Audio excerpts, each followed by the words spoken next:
Returning to Tabari, we are told that Maslama made a plan to kill Kab, the enemy of Allah. Before they went to him, they sent Abu ahead.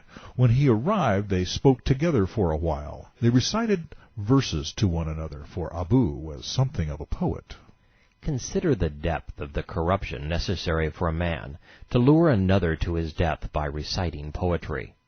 And as you listen on, think of how the Palestinians use their "we are suffering under Israeli oppression" tale of woe to deceive us today, drawing us ever closer to war. Tabari and Isha. Then Abu said, "Kab, I have come to you about a matter which I want you to keep secret." "Go ahead," he replied. "The arrival of the Prophet Muhammad has been an affliction for us." Abu said, "Most Arabs are now hostile to us. We cannot travel along the roads, and the result is that our families are facing ruin. We are all suffering." Kab replied, "I warned you, Abu, that things would turn out like this." Abu said, "I would like you to sell us some food. We will give you some collateral and make a firm contract. Please treat us generously." The Arabs who call themselves Palestinians delivered this same message to Bill Clinton during the Oslo negotiations, and he gave them the guns they now use to kill Jewish women and children. Bush is following in his footsteps, aiding, arming, and training the Muslims in Iraq that will turn those same weapons one day on the Jews. Lies remain seductive. Returning to al-Bukhari, we find Maslama having a similar chat with Kab. Bukhari. Mohammad bin Maslama went to Kab and said, "The Prophet Muhammad demands payment of zakat tax from us, and he has brought us nothing but trouble. I have come to borrow something from you." On that, Kab said, "I knew you would tire of him." Maslama said, "But since we have followed him, we do not want to leave until we see how all of this is going to turn out."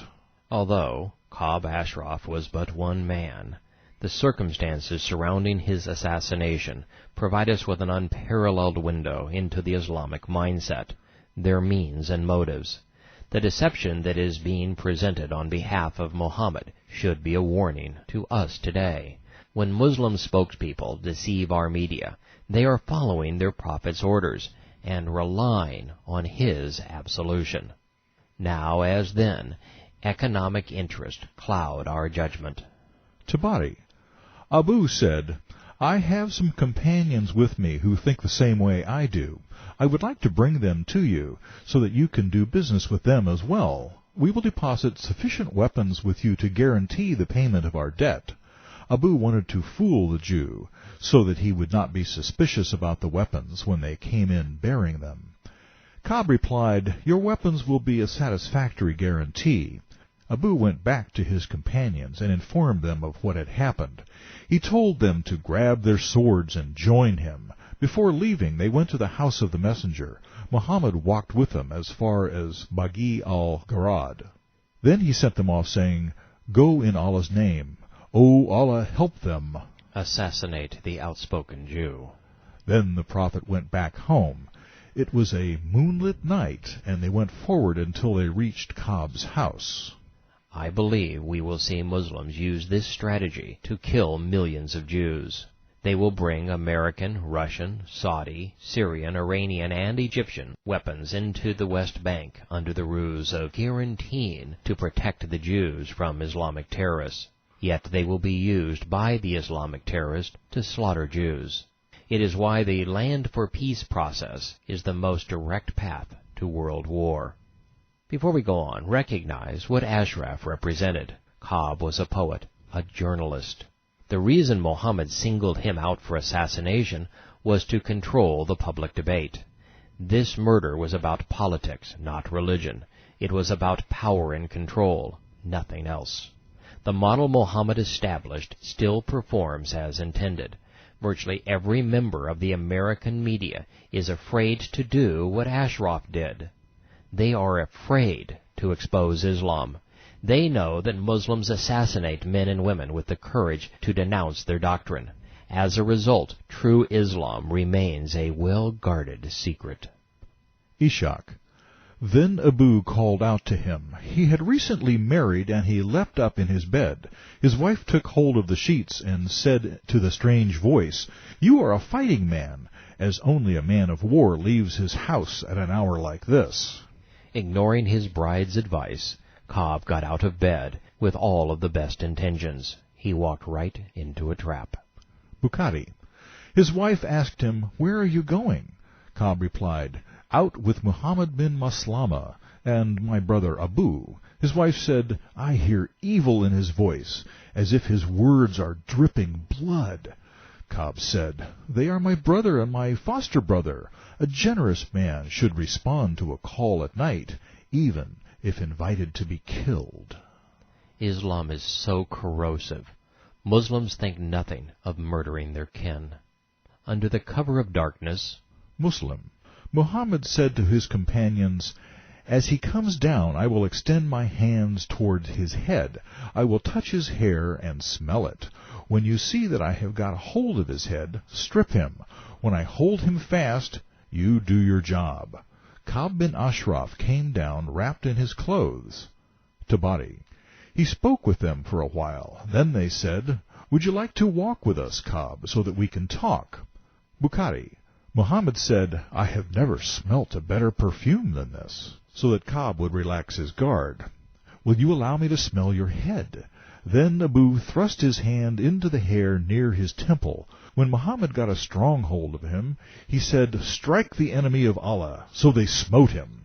Ishaq. Their swords rained blows upon him, but to no avail. Mohammad bin Maslama said, "When I saw that they were ineffective, I remembered a long, thin dagger which I had in my scabbard. I took hold of it. By this time the enemy of Allah had shouted so loudly lamps had been lit in the homes around us. I plunged the dagger into his breast and pressed upon it so heavily that it reached his pubic region. Allah's enemy fell to the ground." But dead was not enough. Tabari and Ishaq. We carried Kab's head and brought it to Muhammad during the night. We saluted him as he stood praying and told that we had slain Allah's enemy. When he came out to us, we cast Ashraf's head before his feet. The Prophet praised Allah that the poet had been assassinated and complimented us on the good work we had done in Allah's cause. Then he spat upon our comrade's wound in occult fashion, and we returned to our families. Our attack on Allah's enemy cast terror among the Jews, and there was no Jew in Medina who did not fear for his life. The last line is especially repugnant. It is not enough to murder Jews. Muslims must terrorize them as well. The assassins recited these lines. Ishaq. Kab's body was left prostrate, humiliated in submission. After his fall, all of the Nadir Jews were brought low. Sword in hand, we cut him down. By Muhammad's order, we were sent secretly by night, brother killing brother. We lured him to his death with guile. Guile is cunning, craftiness, and deviousness. Traveling by night, bold as lions, we went into his home. We made him taste death with our deadly swords. We sought victory for the religion of the Prophet. The guile of Islam is so evil, it takes your breath away. Only 2 men in human history have spoken and then implemented the words you are going to hear next, Dear Fuhrer and Dear Prophet. Tabari and Ishaq. The next morning the Jews were in a state of fear on account of our attack on the enemy of Allah. After the assassination, the Prophet declared, "Kill every Jew." It's hard to imagine the lone prophet of 1 billion people uttering such words, but recognizing he did may serve to save us from the men his religion has poisoned. Exposing Mohammed is the surest way to protect the world from his legacy.